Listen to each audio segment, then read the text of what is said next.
Hey everyone, after a huge rally for more than a year now, Indian stock market is witnessing some sort of weakness. But after a one-way rally for past 1 year, such corrections are very healthy for the market.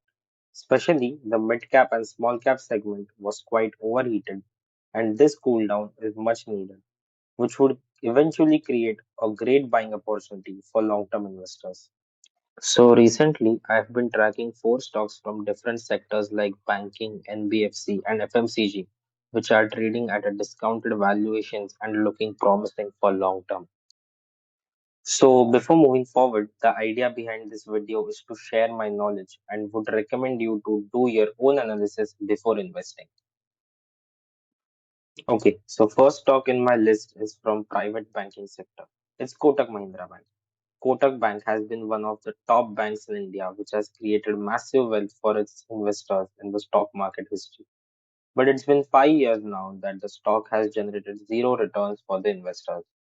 So, first thing you should know that Kotak Bank has become one of the top banks in India under the leadership of Mr. Uday Kotak. But there have been certain challenges for the bank, in which one of the biggest challenge was Mr. Uday Kotak had to resign due to RBI norms. Also, his joint MD KVS Manian has also stepped down after 29 years of journey with the bank. And recently, RBI banned Kotak Bank from onboarding new customers through their mobile app and online banking, and even banned them from issuing new credit cards due to compliance issue on their IT side. Due to all this negative sentiments, Kotak Bank is trading at its 5-year ago price. According to me, majority of the bad news is already priced in, and looking at the company's financial results, where it has compounded its earnings at an exceptional rate, the risk reward looks favorable. Also, due to consolidation in the price, the PE has fallen from the levels of around 45 to currently at the levels of around 19, which is much lower than the COVID fall. India being an emerging economy, banks are going to play a pivotal role in the growth story of India. So, looking at all these factors and the future growth prospects, Kotak Bank looks deeply undervalued at this juncture and could be accumulated at current levels for long term. The second stock in my list is SBI Cards. SBI Cards is a non-deposit accepting NBFC registered with RBI. SBI Card is a subsidiary of State Bank of India and is the largest pure play credit card issuer in India. So, the first key thing for this company is that there is a massive tailwind to the industry. Now, credit cards is a thing. Do you see the trend getting stronger or weaker? So, according to me, India is deeply underpenetrated when it comes to credit cards. It has a 20 to 25% growth rate right now. But what is the inflation rate in India? Maybe like 6 to 7%. So, it's like 3x, 4x times the growth of the economy. And SBI Cards is one of the leading players in that industry. Now, there are some additional trends that are also supporting. So, one is credit card is an aspirational kind of a thing. If you go to airports these days, there have been segregation happened. If you have some big credit cards like HDFC, Infinia, etc., then you will go to a premium lounge. But if you have some average credit card, you will have to go to some average or even below average type of a lounge. So all this segregation has been happening because all the banks, credit card companies wants you to spend more money via credit cards. उसके ऊपर cashbacks, UPI linkages, all these are trends which have just started.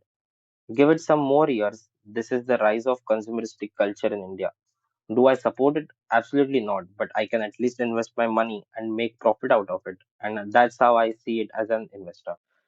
Now let's go through the fundamentals very quickly. It IPO'd around 724 rupees and right now it is around that same level or shade below that level. So there's some quick 20 to 25% upside left on this stock.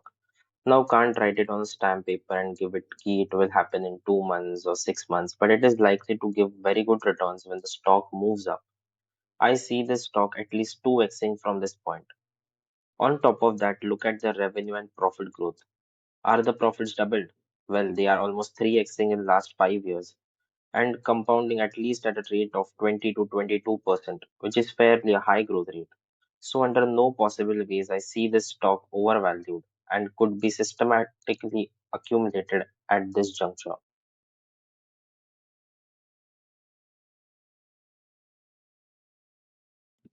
The third stock in my list is Aavas Financiers. Aavas is an affordable housing finance company primarily catering home loans to lower and middle income sector of semi-urban and rural India. So the biggest growth driver for housing finance sector is under penetration. In India, where majority of the population is middle class and lower middle class, there are NBFCs like Aavas Financiers that specializes in giving low ticket housing loans in the range of around 10 to 15 lakh rupees. So the question is, aren't these housing finance companies have threat from established banks? So basically, bigger banks don't have much focus on this segment because bigger banks have strict guidelines on loan disbursement, where a lot of documents are needed, and in many cases, small business owners and vendors lack those documents. Another area is agility of loan disbursement, where traditional bank takes weeks and months to disburse loan. Aavas Finances does that in 10 to 12 days. Aavas Finance's revenue has consistently grown from the levels of 18 crore in 2013 to levels of around 2000 crore in 2024, which includes worst phases of demonetization and COVID. Likewise, its net profit has grown from 2 crore to 491 crore. What an exceptional performance. So the question is, when Aavas is growing at an exponential rate, why is the share price not reflecting the growth?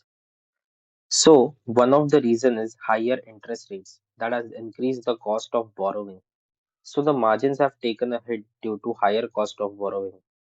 Another reason is selling pressure from promoters. So Aavas financiers have PE firms as their early investors, so they got classified as promoters during IPO. Aavas promoters are Lake District and Partners Group, and they are consistently selling their stake. The reason is they invested at very low levels and booking profits after listing. So, who are buying the stakes? As we can clearly see, the stakes have been consistently bought by strong hands of FIIs and DIIs. Therefore, it should not be a problem at all. Also, after listing, Aavas Financial share price touched the peak of 3,000, where its valuation skyrocketed with price to book touching levels of 10.8. However, since its profits and EPS is consistently growing and stock price haven't moved much, its price to book has fallen to the levels of 3.2. That's almost 70% fall from the peak valuation. So considering immense growth potential in affordable housing sector and sharp correction in valuation, Aavas Finances looks deeply discounted and could be considered adding in systematic manner.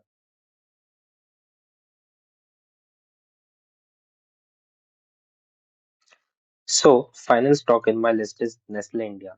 Nestle is an undisputed leader in baby food product market in India and has built an extensive portfolio of strong brands including Maggi, Kit Kat, Nescafe, Milkmaid, Nestle, etc.